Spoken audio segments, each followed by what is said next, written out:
first bit of light in what's been a pretty dark tunnel? Other than the players' performances, then yeah, I think no. Listen, it's a positive step for us all, for myself, for the fans, for the players and the staff.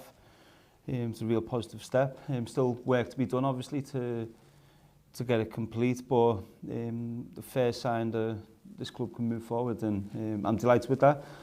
And a lot of work to do from now until the start of next season, really, to make sure we rebuild the squad, rebuild the staff, and so we all have to work extremely hard to do that.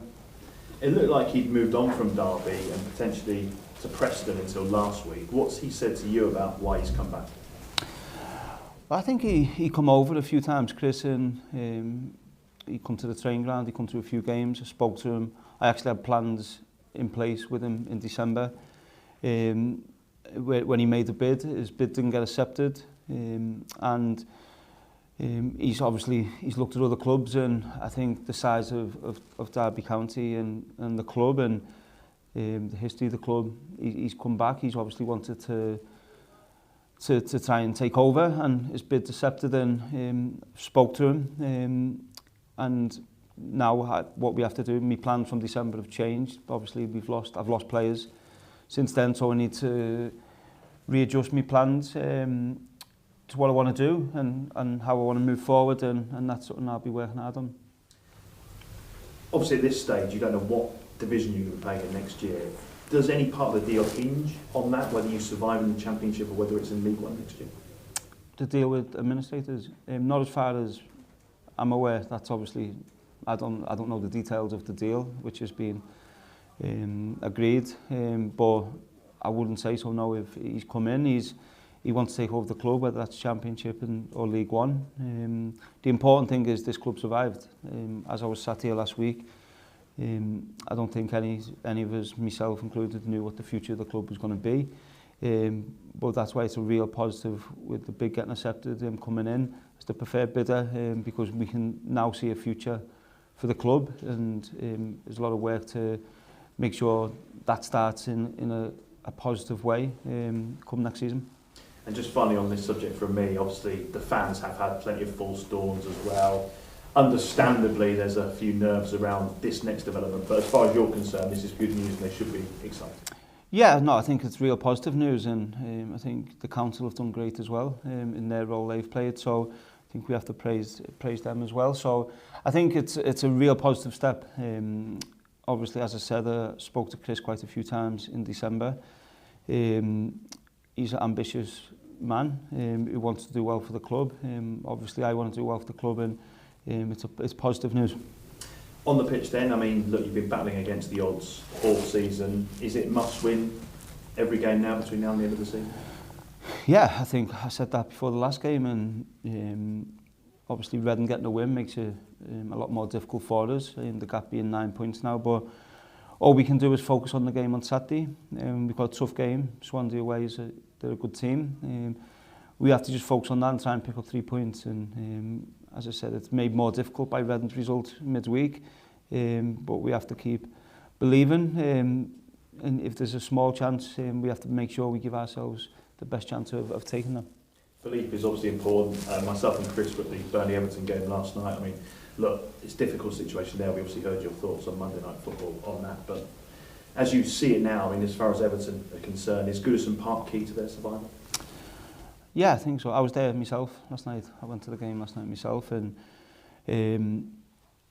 yeah, they have to pull together, and obviously it's a disappointing result, but I know some of them players, obviously I know the manager and a lot of the staff as well, and what they have to do is pull together and find a way, because it's obviously clear they're not playing as well as they can do, but when you're in that position you have to find a way, and the most important thing is you fight. And similar message to what I've been giving to my players all season. You fight for the shirt, the right to wear that shirt, and you put the hard work in, and that, I think that'll give them the best chance. And finally from me, part of the territory I guess for being a pundit is you have the potential to upset people. I don't know if you saw Cristiano Ronaldo's little Instagram reply. Too jealous, he wrote on that after your comments on Monday night. But look, I mean, is that friendly banter, do you think, or do you think you might have upset him a little bit? I actually seen that this morning, and I'd probably say that there's probably not a football player in the planet who isn't jealous of Cristiano. The career he's had, the trophies won, money he's earned, his six-pack, his body. I think every player bar probably Lionel Messi is jealous of Cristiano. Thanks, mate. How important, Wayne, do you think your relationship with Chris Kirchner was in him coming back in? No, listen, Chris come in, and when I didn't know Chris before he come in, so when grew up together, we're close friends. He come in and he was the one who showed a real ambition to buy the club. He come to the training ground. As I said last week, I encourage anyone who's trying to take over the club to come and actually explain what they want and the plans, and Chris done that in December. He was the only one who done that in December. And then obviously we've been in touch and kept in touch, and delighted he's put another bid in that's been accepted, and it's a clear pathway forward for the club. It allows me, as I've been complaining, if you like, over the last few months, allows me to now start focusing on the future of the club, and allows me to have conversations with players as well. So these are all things I'll be getting on with. All the way through, you've emphasised fight, determination, commitment, all those things. What's your honest assessment of how far that might get you over these remaining bits of the season? This is an uphill battle now, isn't it? Yeah, it is, and I think we have to be honest with that. With 9 points adrift, with 6 games to go.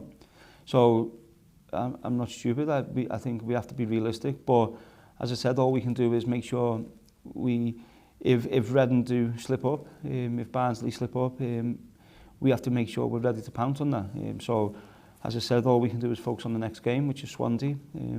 We'll do that. Preparation's gone well. Lads have trained well. We'll do everything to try and get 3 points, and it's out of our hands. So we have to make sure we're ready and to pounce. Fabulous. Thank you. Thank you. Cheers. Yeah, I just wanted to talk about the lads' performance on last home game, and what have you kind of taken from that, and what they can do against Swansea, because the away form has been a struggle, and so what are you going to take from that to help that away form? It's a strange one, because the form away from home, results-wise, hasn't been good enough. We know that. Performances have been good, so it's a strange one to get that balance. It's a tough one to get that balance in terms of, do you completely go against what we've been doing, where the performances have been good, we just haven't took our chances, or do you persist with it and you keep looking at the performances and hope that we take the chances? So, but we know Swansea are a good team. We know they'll have possession. We have to be organised behind the ball, press at the right time in the right areas, and we know we'll have players at the top end of the pitch who can hurt them. So for us, it's about not getting frustrated. Swansea have between 60-70% possession throughout the season. Not getting frustrated. Enjoy defending. Enjoy the fact that we're hard to beat. And then when we get the opportunities, make sure we take them. The lads who came back from international break last week obviously started off the bench, but you hopeful that they might be able to make an impact from the start this week, because they were key when they came on? Yeah, they've trained all week. They're ready to play. That's a decision obviously they have to make. With that, I've got a couple of young lads who I might bring into the squad as well, from the under-18s and under-23s. They might come into the squad. The 23s have got a big game as well on Sunday. So I'm looking at different options we can use off the bench as well to try and win the game. And then just on last week, we talked about you and your, decision about being here, and you said you wanted to speak to a preferred bidder, and now that we've got one, and obviously you have a personal relationship with Chris. How much is that going to affect your decision on what you want to do next season, and your decision and planning? Yeah, listen, I've said many times, I love this place, I love the staff here, the players have been brilliant, the fans have been brilliant to me as well. And it's, as I said, it's a real positive Chris coming in, because I can actually work on my plans and obviously see where Chris wants the club to go. And well, I know where he wants it to go, but we can actually work on that together to make sure we both move this club forward. And from my point of view, it's real positive news, but the next step now is making sure it gets done. Yeah, absolutely. Yeah, and on that, it's a start, isn't it? There's still lots to do. But in terms of this place and your players, have you noticed there's maybe a little bit of relief, perhaps, because it's been an awful few months here? Yeah, I think more with the staff. I think the staff who have been at this club for a long time, I think it's a big relief for them. The things are moving forward. Players are players, and they'll always have clubs there to take them in. For the staff, it's different.